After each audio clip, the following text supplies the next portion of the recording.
Welcome back to my YouTube channel. तो दोस्तों, आपको जिस मूवी का इंतज़ार था वो मूवी मैं लेके आ गया हूँ, जिसका नाम है भूल भुलैया 3। तो जल्दी से जाकर मेरे चैनल को सब्सक्राइब करते हैं। अगर वीडियो अच्छा लगे तो लाइक एंड कमेंट करें। तो आइए शुरू करते हैं।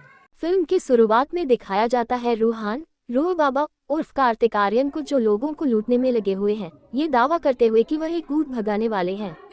आगे दिखाया जाता है अपनी भूतिया हवेली को बेचने के लिए मीरा उर्फ तृप्ति डिमरी और उसके चाचा रूह बाबा को किराए पर लेने का सोचते हैं। रूह बाबा को ब्लैकमेल करने और हवेली को बेचने के चक्कर में मीरा के चाचा रूह बाबा को बुलाते हैं ताकि वह मीरा से बात कर सके, जो एक भूत है। जब मीरा आती है तो रूहान उसे देखकर बुरी तरह डर जाता है, क्योंकि उसे लगता है कि वह सच में एक भूत है और यह सब मीरा के चाचा द्वारा मीरा के फोन पर रिकॉर्ड कर लिया जाता है। वे रूहान को ब्लैकमेल करते हैं कि अगर वह उनके साथ रक्त घाट पर नहीं गया तो यह वीडियो ऑनलाइन डाल देंगे। कोई दूसरा रास्ता न देख रूहान मान जाता है। वहां पहुंचने पर सब उसे देखकर चौंक जाते हैं, क्योंकि वह 200 साल पहले की इस रियासत के राजकुमार देवेंद्रनाथ का हमशक्ल होता है। राजघराने के लोग अस्तबल में रहते हैं क्योंकि महल में मंजुलिका का वास है। राजपुरोहित सबको मंजुलिका के कमरे के पास न जाने की चेतावनी देते हैं और यह भी कहते हैं कि उस कमरे को केवल दुर्गाष्टमी पर राजघराने का पुनर्जन्म लेने वाला व्यक्ति ही खोल सकता है, ताकि उस भूत का अंत हो सके। सबको लगता है कि रूहान उनके उद्धार करता है, इसलिए वे महल में जाने का निर्णय लेते हैं। स्थानीय मान्यता के अनुसार 200 साल पहले मंजुलिका एक राजकुमारी थी और राजा का एक बेटा था, देवेंद्रनाथ, जो उनकी सेविका का पुत्र था। जब राजा ने देवेंद्रनाथ को अपना उत्तराधिकारी बनाने का निर्णय लिया तो मंजुलिका क्रोधित हो गई। उसने देवेंद्रनाथ की हत्या कर दी और राजा ने उसे जिंदा जलाने का आदेश दिया। उसके बाद से मंजुलिका का भूत महल में भटकता है और कई लोगों की मौत का कारण बना है। मीरा महल को बेचने के लिए एक आर्कियोलॉजिकल डिपार्टमेंट को बुलाती है। मल्लिका उर्फ विद्या बालन इस विभाग की प्रमुख होती है और उसमें भी किसी भूत का प्रभाव दिखने लगता है। रूहान को असली भूत के बारे में पता चलता है और वह भागने का निर्णय लेता है, लेकिन उसे एहसास होता है कि उसे अपने वीडियो को हटाना होगा। वीडियो ढूंढते समय उसे मीरा द्वारा ली गई उसकी कुछ तस्वीरें मिलती हैं, जो उसके प्रति मीरा के भावनात्मक झुकाव को दर्शाती हैं, और जब वह इसका सामना करती है तो मीरा इसे स्वीकार कर लेती है और दोनों के बीच प्यार का जादू शुरू हो जाता है। उसके बाद रूहान रुकने का निर्णय लेता है, लेकिन उसे पता चलता है कि पंडितान और छोटे पंडित पहले से ही मंजुलिका के कमरे में रह रहे हैं।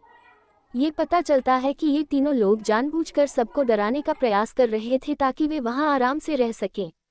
आर्कियोलॉजिकल विभाग उस कमरे का काम अपने हाथ में ले लेता है और काम करते हुए एक दीवार तोड़ देते हैं, जो उन्हें एक गुप्त रास्ते तक ले जाती है। ये रास्ता एक कमरे तक जाता है जिसके दरवाजे पर भैरव कवच लगा होता है। राजपुरोहित भी भ्रमित होते हैं और महल के कमरों और मंजुलिका के बारे में और जानकारी पढ़ने का निश्चय करते हैं ताकि स्थिति को समझा जा सके। राजा जी संपत्ति को बेचने के लिए भैरव कवच को तोड़ने और अंदर देखने का निर्णय लेते हैं। जैसे ही दरवाजा खुलता है, राजपुरोहित बताते हैं कि यह कमरा अंजुलिका का था, जो मंजुलिका और देवेंद्रनाथ की बड़ी बहन थी। ये भी खुलासा होता है कि राजा की 2 बेटियां थीं, जो एक दूसरे से घृणा करती थीं। महल के बारे में सब जानने के बावजूद मंदिरा उर्फ माधुरी दीक्षित एक संभावित खरीदार के रूप में महल आती है और वहां रहने का निर्णय लेती है ताकि महल और उसके आसपास की जानकारी हासिल कर सके। मंदिरा और मल्लिका के मिलने के बाद महल में अजीब घटनाएं होने लगती हैं। राजपुरोहित सबको दुर्गाष्टमी तक सावधान रहने की चेतावनी देते हैं, क्योंकि उसी दिन मंजुलिका अपना बदला लेगी। अंतिम सीन में दिखाया जाता है कि रूहान और मीरा का सामना मल्लिका और मंदिरा दोनों से होता है, लेकिन वे उलझन में है कि असली मंजुलिका कौन है। राजपुरोहित हवन का शुद्ध तेल लेकर मंजुलिका की आत्मा को खत्म करने आते हैं और दुर्गाष्टमी की रात से पहले सभी 200 साल पहले जलाए गए स्थान पर इकट्ठा होते हैं।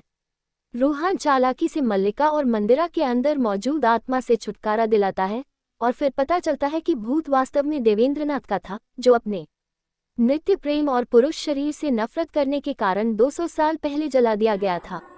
अंजुलिका और मंजुलिका ने देवेंद्रनाथ की हत्या करने की योजना बनाई थी ताकि वे रक्तघाट के सिंहासन पर कब्जा कर सकें।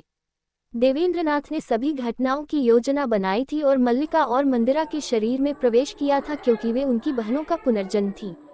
अंत में उन तीनों का दिल को छूने वाला मिलन होता है और देवेंद्रनाथ को 2 शताब्दियों के बाद शांति मिल जाती है।